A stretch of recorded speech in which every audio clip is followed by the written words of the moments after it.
Hey there, cats and kitties. I am the Blues Man, Johnny Blues, and with this video, I'll be discussing my thoughts on Series 9, Episode 7 of Doctor Who, The Zygon Invasion. Let me just say, from right out of the gate, this was definitely an interesting episode, to say the least. In that, I kind of felt like it was a little all over the place for the first 3/4 of it. And let me go ahead and say right out of the gate as well that this is going to be spoilery territory. If you haven't seen the episode, don't watch the video, click off, come back later after you have seen the episode. But I just felt like there was so much going on, and we were going back and forth. Once the Doctor has managed to effectively chase Clara down and get, Kate Stewart and Unit involved, we find out that Osgood has tentatively been kidnapped and all this kind of stuff. They split 3 ways. They're investigating this pending Zygon invasion, which seems to be resultant of infighting amongst Zygon factions on Earth and all this kind of stuff. It just was a little jarring and a little flummoxing to make sense of it all. I found myself kind of going back and watching a couple sequences again, just to try to see if I was understanding what was going on. And so while I did have problems with it along those lines, about 3/4 into the episode, there's this twist, this reveal I actually did not see coming because everything else was so confusing. When that turning point finally happened in the episode, I was like, yes. So I guess it worked in a way from that point of view. Through the first 3/4 of the episode, it was a lot of the little nods to the past and the cool aspects of Peter Capaldi's modern Doctor, the 12th Doctor, the Rock Doctor once again, with the guitar riff. I loved that, as the message from the kidnapped Osgood is coming into the TARDIS and everything. Hearing that riff, seeing the Doctor carrying the guitar, the more the better. I absolutely love it. I chomp at the bit to see more of that. The whole thing sort of, precursor to the start of the episode with the video of the 2 Osgoods and that underwriting question all throughout, is this the real Osgood? Is it not? Is it a hybrid? Playing once again on the Series 9 aesthetic of the hybrid and what that all means. And I'm wondering what this is going to have to do with the end game of the series and everything. Surely it's, seeding this along like the Bad Wolf thing from Series 1 and all that kind of stuff. For some ends, for some means, and I'm wondering what exactly it's going to all amount to. Are we, going back to Gallifrey? Is it the Time Lord Dalek thing? I don't know. Speculations are rife and aplenty, I'm sure. And but things like that, once again, that mystery of the Zygons and seeing a little more into what the peace treaty amounted to that came out of the 50th. Twins all over the place. I guess it's going to be an overabundance of twins all over the world. I found all that pretty interesting. Little nods to the past, like, once the Doctor has caught up to Osgood and effectively saved her, and the whole in-between thing where he wants to get on, Air Force One or whatever it is, he wants to take the presidential plane, and he's doing the whole Nixon thing as well. I thought that was hilarious. But, Osgood's pointedly asking him about the question marks. She's wearing them now. Of course, she's the Doctor Who fangirl. She had the scarf at one time. Now she's got the question marks. And, the Doctor actually acknowledges the fact that he used to wear them. I don't know if this was ever something that was spoken about or referenced in former Doctor Who, at least not that memory serves or that I've run across personally, where in classic Doctor Who they reference, what's with the question marks, that kind of thing. I don't think they ever actually referenced it. Correct me if I'm wrong. But I love the fact that he does, acknowledge that, and she basically puts forth that sort of fandom question. Well, I wonder what the question is, what was it in reference to? Is it Doctor Who? Of course, we know that's what it was playing on, but could it have been within the story universe framework something more? Am I a good man? Playing on that. Who am I? What am I doing? What is my purpose? That constant question being ever at the coattails and the foothills of the Doctor as he would travel time and space. And maybe it was a sense of his trying to find himself, trying to find his core, his center, in a manner of speaking. Of course.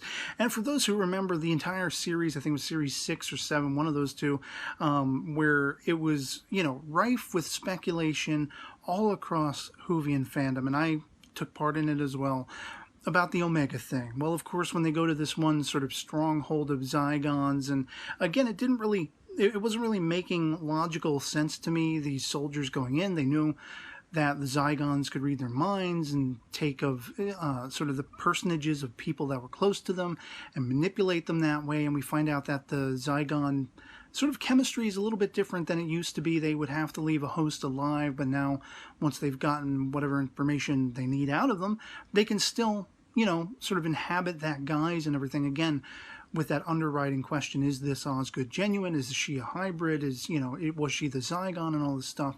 All of that was fascinating, but it did seem to defy logic a little bit. But what I wanted to point out was, in a blink and you'll miss it fashion, the church in this town seems to have an Omega symbol on the outside above the door or whatever it is. I just happened to notice that, like I say, in a blink and you'll miss it fashion. And I don't know that there's going to be anything necessarily to do with that, but I did think it was interesting that I have heard rumors circulating that Omega is returning to Doctor Who at some point, and, sort of coinciding with, of all things, a place of worship and the Omega symbol, and we've had this happen before. This has cropped up in Doctor Who before in, the modern series. So I am wondering if this has some, greater aspect in tune with the hybrid thing. Is this leading up to Omega? I don't know. But all of these things fascinated me. And as I say, once we get to that turning point, this was the point where suddenly I don't care how jarring and disjointed and nonsensical, the first 3/4 of the episode was. Because the underwriting thing, apart from the question of Osgood and whether she was, Zygon or human or what, or something in between, the underwriting thing about this episode that really kind of was irksome to me was Clara. I found her to be very irksome, very jarring to the way I am familiar with her character. And I thought it was kind of a holdover from all these aspects we've seen splintered through Series 9 thus far, where she's very jumpy. She's very wanting to get into the thick of it, wanting to get into trouble. The Doctor's trying to, warn her of her potential demise if she goes running into horrors and terror and all this kind of stuff. And I don't know if this is meant to imply that the Clara we've been following along, kind of like, the Amy Ganger thing a couple series back now, if this is meant to imply that the Clara we've been watching the last couple of episodes is a Zygon duplicate, or if this was just something that happened recently within the confines of, the time that this episode's taking place in. I don't know, frankly, but I did find myself, like, she's not getting back to the Doctor. She's kind of abrasive. She stumbles across this family, and I guess that is to, say that was when her transformation happened. That's when they duped her out and everything like that. When she finds this kid in the family, and I guess this was a ruse to get to her. But throughout the course of the entire episode, it was a little weird. It was a little wonky to me, her character. And then, of course, with this turning point that you find out all along, she was a frickin' Zygon. And the real Clara is in this, underground sort of forest of, what you at first think are all these, like, eggs for Zygons and everything, like a breeding ground. But in fact, they've already duped out so many human beings, and they've, gone into their guise, and the whole point of splitting the Doctor and Kate Stewart up and all this stuff was to attack at the heart of the only defense that could have stopped what they were doing, even to the point in, the end of this episode with Zygon, Clara Bonnie, or whatever her name was, grabbing that missile launcher, Metal Gear Solid style, hooking it up and pointing it at that airplane with the Doctor and Osgood on it and everything like that. At that point, it was goosebumps. At that point, I was like, oh, hell yes. Like, anything that came before that moment, suddenly, I didn't care if it didn't make sense. I didn't care if I was finding it jarring.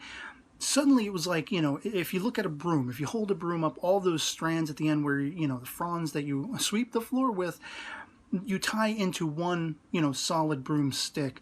It's kind of the flow this episode had. It was frayed at the beginning, and it all streamlined into one solid beam of sense-making and just awe-inspiring, captivating, tension-inducing, awesome sauce. Like, that's how I left this episode off.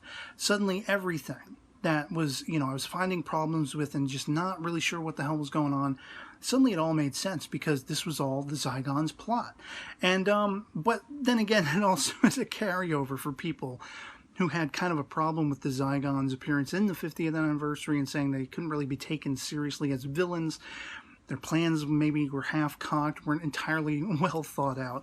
Well, once again, we might have a little of that holdover that they're not exactly critical thinkers, maybe.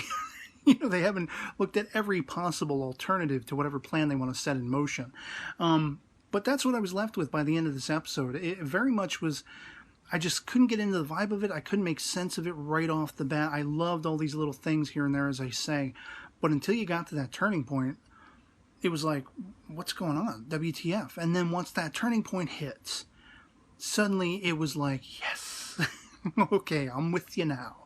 And I'm definitely with that twist in mind, chomping at the ever-loving bit, because now you got Kate Stewart duped out. Now you got Clara duped out, purportedly dead. If they killed Kate Stewart, I'm going to be miffed, But Osgood has effectively returned, and obviously it wasn't the air quotes real Osgood, or maybe it was, maybe it wasn't. It's still rife for debate. I think that's one of the things I really well appreciated about this episode, was you never get a direct answer.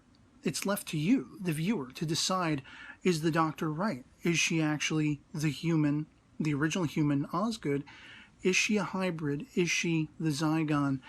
Now, because of their new sort of chemistry, the way that works, you're never going to know for sure.